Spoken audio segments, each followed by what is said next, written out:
Welcome to my program Bashy's Corner. We interview people who have something to say.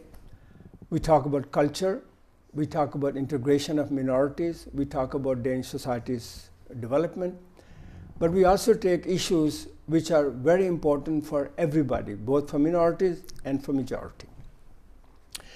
As we know, Denmark is one of the most developed countries in Europe, and it is based on welfare. People are hardworking, they pay high taxes, but in return they get a lot of privileges. The welfare model was built on the hard work of a generation that worked after Second World War and made Denmark what it is. But that generation has become old, and most of them are on pension. But they are not inactive generation. They do a lot of activities, many NGOs take good care of themselves, but NGOs can do as much as they can. And one of such organizations is called Danish Seniors. I have invited Mr. Poul Ibsen, who has been working with many such organizations. Poul and I are members of Danish Council of Human Rights, so we sit sometime together and discuss issues in the Danish society. Welcome to my program, Poul. Thank you. I know that you are 1 year elder than I am, so I'll still call you Poul. That's okay. Thank you for having coming to our program, and we are happy to have you here. Let me start by asking, how long have you been working with elderly issues? About 10 years. Okay. That was after I retired from the labor market. I was too young just to sit home. So I engaged in this kind of work, and it was something called Ældremobiliseringen. I worked for. Yes. Okay. Another organization for the elderly, which after some changes became Dansk Seniors, or part of Dansk Seniors, or Danish Seniors. And how old is this Danish Senior? Can you tell us a little bit the history, how it came to be? Yes.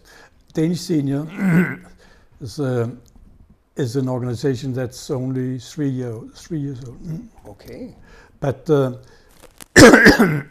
before that, there was, as I mentioned, Ældremobiliseringen, and 3 organizations in connection with Ældremobiliseringen.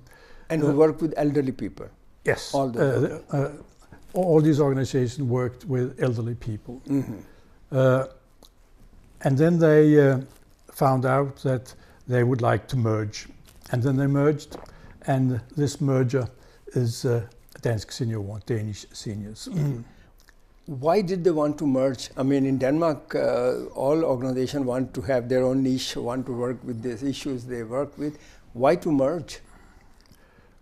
Well, to be honest, economical reasons were an essential part of it. It simply is very expensive to have paid workers.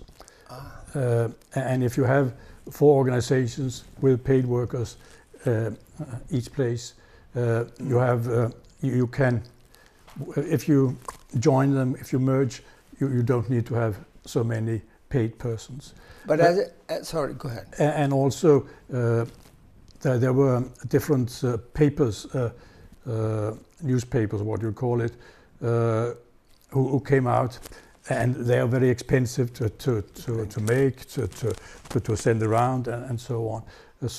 And also to give one organization more power. Power towards the politicians and so on.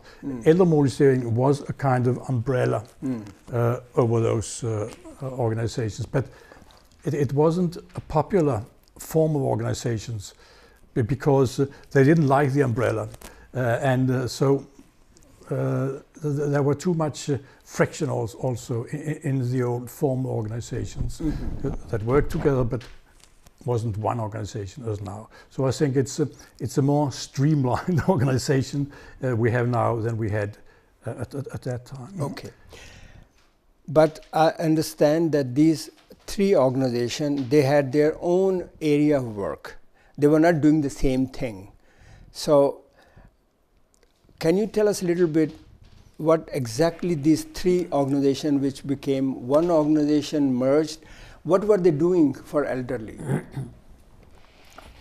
They were, to a large degree, doing the same, but in different places. In different Denmark. Areas. Yes. I see. So there were one covering Jutland and Fyn, and one covering Sjælland, Okay. and one covering the Copenhagen area. So it was much a geographical division between them, but they have the same goal, and they all had this umbrella in common. So they did much the same, but it was an expensive way to do it. That. Yeah. Mm-hmm. I asked you a little bit before, and you said that one of the reasons they got together was to have a bigger voice. Are there other advantages for the elderly people when you are a bigger organization? We have, Denmark is divided into 5 regions. Okay. And we have, for each of those 5 regions, we have a consultant, advisor, what you will call it, to help the organizations in their respective area to form, to make when they want money from the public, and so aid them in every way to start them up and to help them in their work and in every possible kind. Okay. Dansk Senior consists of individual members and clubs. Okay, so it's not individual; it's also individual and the other organization. Yeah. Okay. About 600 organizations in Dansk Senior. It's a lot of. It's a lot of organizations. It's Dansk Senior is built from bottom with these organizations that find it's an advantage for us to be a member of Dansk Senior, and then they become members. They pay a fee, 25 crowns for each member. It's not very much. But then the question comes, because there is also another very large organization in Denmark which works with elderly. It's called Ældre Sagen, or the what you can call the elderly case. They fight for, and they claim that they have a lot of power and they have a lot of influence. So why not to merge these two, Ældre Sagen and Ældre Senior, and become even bigger? Yes, that's a good question. I'm not chairman of this organization, I'm just a volunteer. But I think also that a difference between those two organizations are all those organizations that are part of our organization, those 600 clubs members who have every kind of purpose. I think Ældre Sagen, it's much larger than Dansk Senior. Yeah. We have 130,000 members. They have 750 something.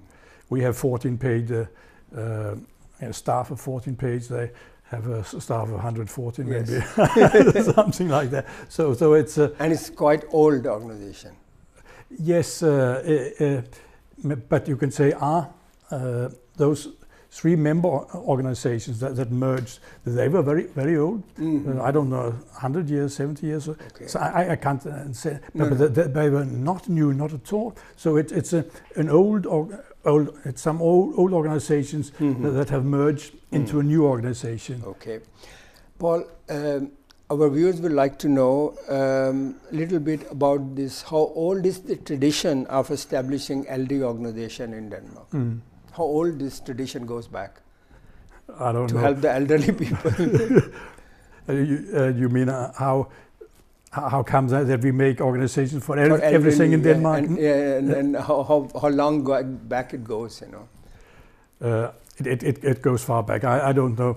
For this, as for elderly, maybe 100 years old. 70, something like that. But we have a tradition for NGOs in Denmark, for organizations, for everything. 400,000 NGOs in Denmark. Probably right. Really, everyone organized for every purpose. So it would be strange if you haven't had organizations for elderly. You have for young, you have for disabled, you have for I don't know. If you have a disease, you form an NGO. You have NGOs for everything. There's an NGO in Denmark. You will laugh. It's called Dog Shit Collectors Association. I was amazed when I because just an example. It's as an example. Okay. You talked about how large it is. So my question again, I'm sure you have answered it, but once more, in your organization, this elderly senior, they are individual members and they are organization. You said you can choose between those two. You can choose. Yes. So individual can become member too. I can also become member. Yes, absolutely. Okay. Absolutely. So how many individual members do you have? To be honest, I don't know. Okay. But I'll say the most of our individual members are here in the Copenhagen area, because that organization that covered the Copenhagen area had many individual members and many activities for individuals. So they don't have elderly in Jutland and in Fyn? The elderly in Jutland and Fyn, they are mostly member of some kind of group organization, what we call. Okay. Here in Copenhagen, you have both, and most of the individual members we have, they are here in Copenhagen. Okay. Then the question comes that who can become a member of your organization? Not anybody can come. You have to have a certain age, or a certain age, 55. So you become elderly when you're 55. That how you think it.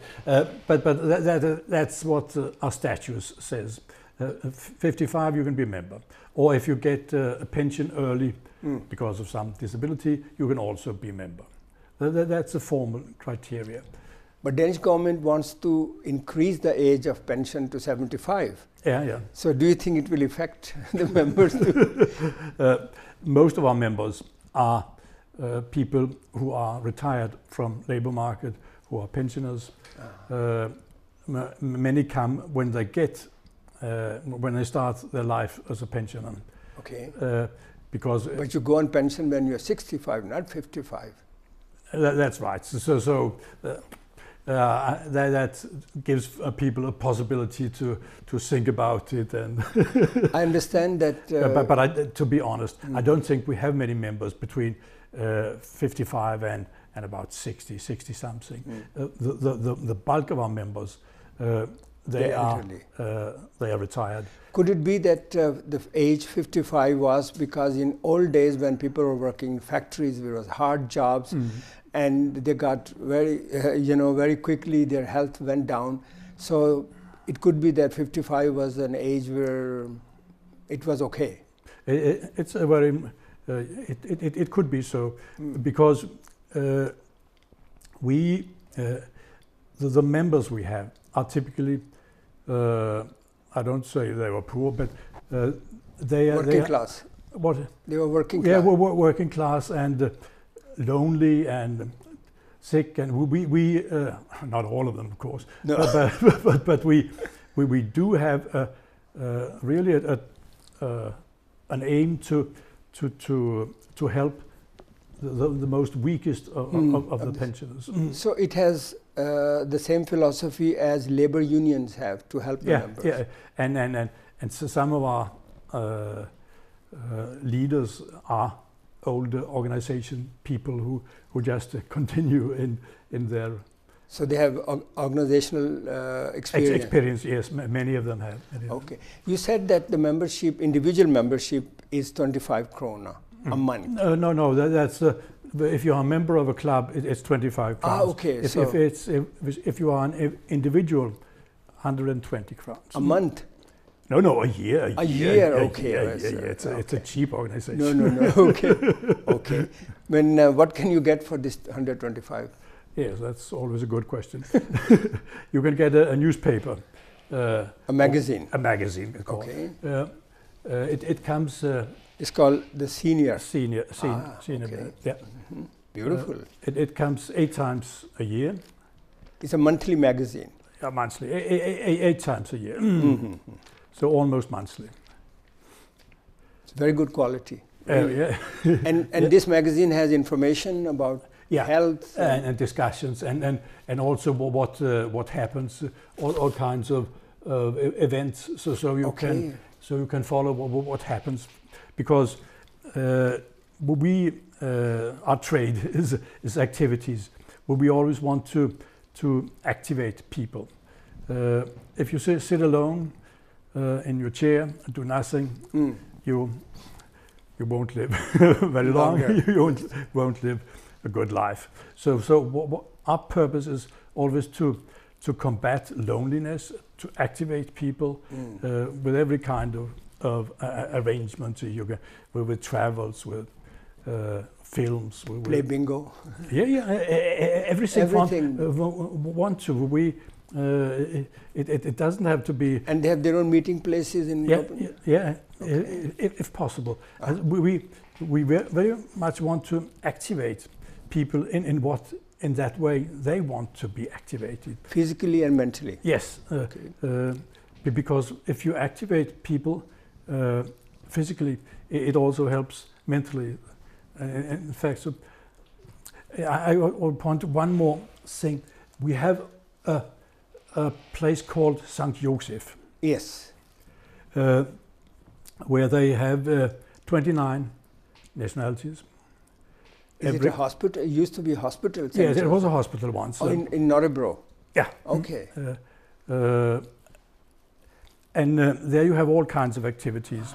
It's a house, activity house. I've seen that huge house. Huge, yes. And they have every kind of activities. Exercise is one of those, because it's. But they have all kinds. They have gym and gym. Yes, a gym. Okay. And of course, it's gym for elderly. It's not so demanding. But it's just to have motion. Yeah, just to have motion. And they're very proud of those 29 member states that they come from, and every color and creed are welcome there. Well, Denmark is a very rich country as compared to many other countries, and pensioners get quite high pension. Yeah. And if you have been saving, you get even more. Yeah. So why to organize for elderly people? Elderly people can have a nice life without organizing. I think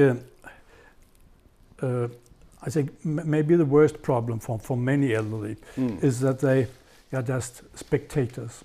They look at other people's life, but they don't have much life themselves. And I think our main purpose is to activate people, to get them out of loneliness, to create, to help them with activities and so on. Can we say to improve the living standard or living conditions? Living conditions, yes. Okay. If you have to describe the work of Danish Seniors, the work they do now, are you satisfied with that as an elderly person? We would like some more money. You will like some more money? So we could have more activities. But I think we have really a very large population of engaged people who like to be active, to like to activate other people's. And it's relatively new that we have every region of those 5 regions. We now have one consultant. I look forward to see the improvement that they can bring, because they can help people help themselves. Okay.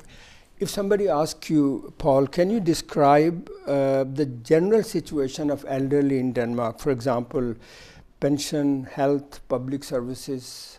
What would you say? I think elderly is a very heterogene. It's very, very great differences between elderly. We have young elderly, about 65, who have money, good health, and so on. But we have sick and poor, elderly, 90 years old, living at a nursery home, maybe with a nappy on, and so on. You have all the spectra, rich, poor, healthy, unhealthy.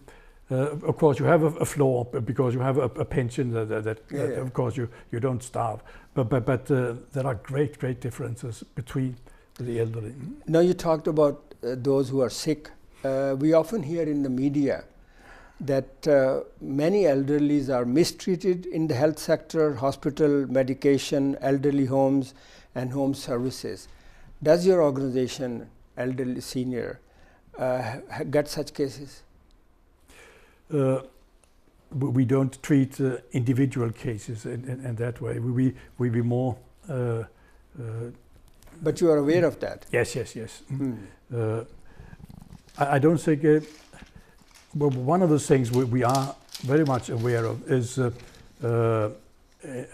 nursery homes, where they lie there with a nappy, unclean, and that's really horrible stories. About this, medication. I have this newspaper cutting. Yes. If I may show, it says that thousands killed by mistake. Mm-hmm. Is it negligence or mistake? I don't think it's negligence. Negligence, yeah. No, but it's. But they are all elderly. Those people who. Yeah.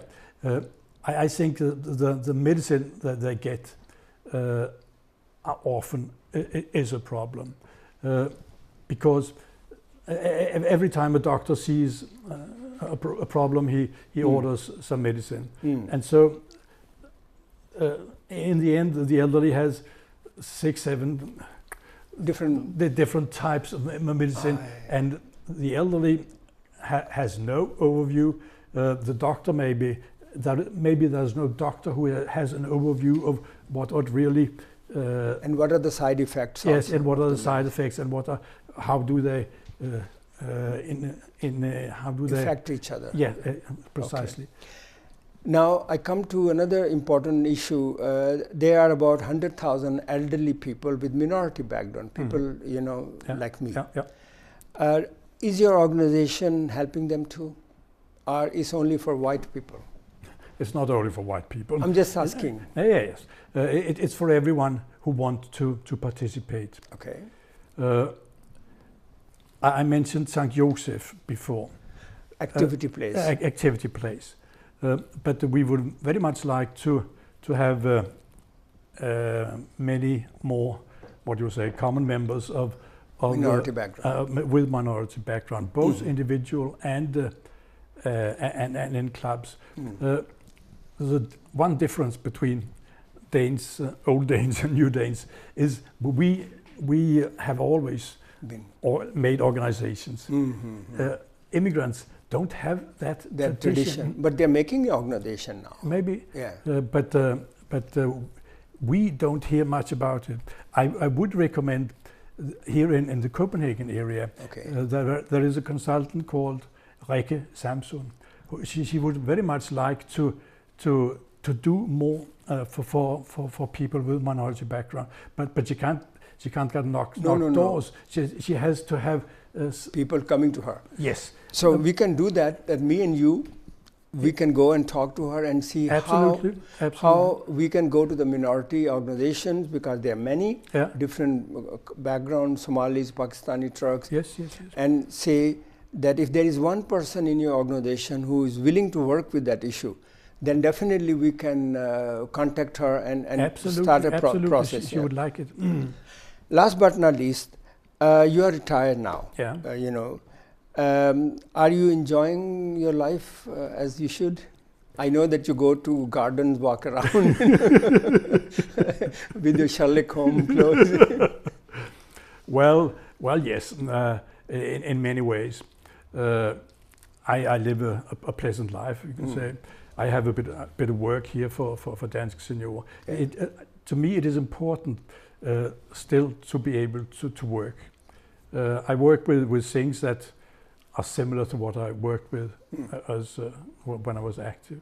Okay. And of course I have a son, and I have some relatives and friends, but work is for me important, I would say. And I can sit at home and work when I like, and when I don't like to work, I don't work. And so I have the liberties of working when I want, and I have maybe also good economic conditions. I know that. Paul, thank you very much for coming. Thank you. And I'm sure that our viewers, especially with minority background, have listened to Paul, and we will definitely get together and try to find somebody in his organization who can work with ethnic minority elders. Until next time, take good care of yourself.